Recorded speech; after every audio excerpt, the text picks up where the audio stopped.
It's Thursday, and it means it's time for our Arts and Culture segment, where our culture reporter Kim Yeon-seung brings us new cultural updates every week. Welcome to the show, Yeon-seung.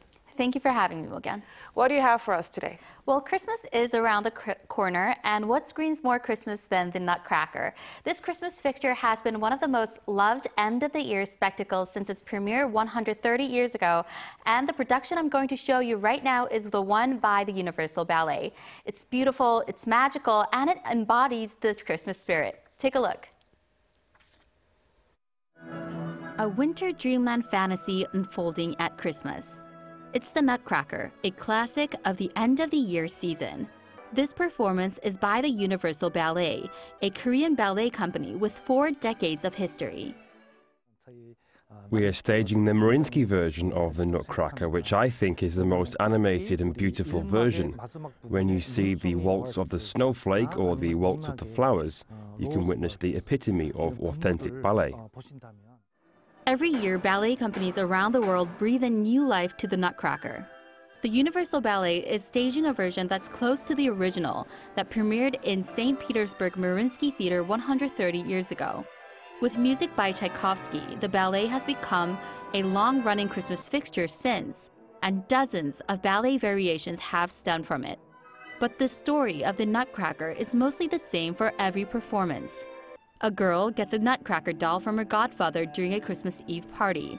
She falls asleep with the doll in her arms and is whisked away into a magical winter wonderland, full with snowflakes and sweets.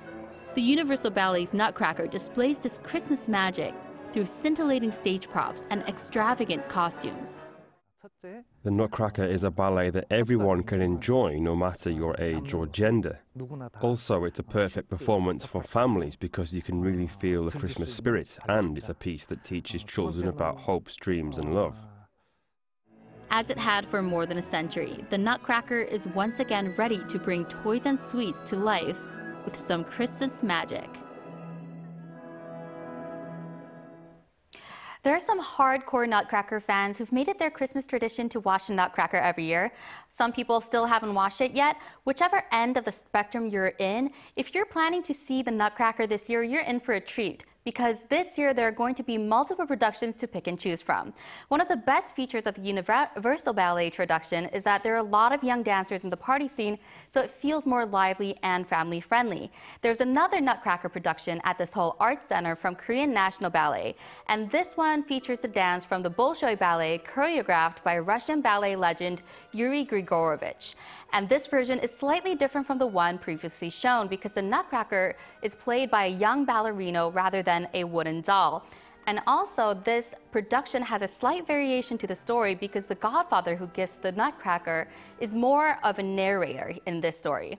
There's also a production by the Varna International Ballet Troupe. The Varna Ballet is a Bulgarian ballet troupe that has a 75-year history, and they're coming to Korea for the first time. And they're touring around the country with their production of the Nutcracker. They first started from Seoul earlier this December, and they're traveling down south, hitting major cities along the way like Daegu, Geoje, and Iksan. And their final destination is at the southern port city of Mokpo at Christmas. There are also other productions as well, with each ballet troupe adding their own flair into the classic Nutcracker. Right. Thank you for the list of performances, Yeon-seung. Happy Merry Christmas. Thank you. You too.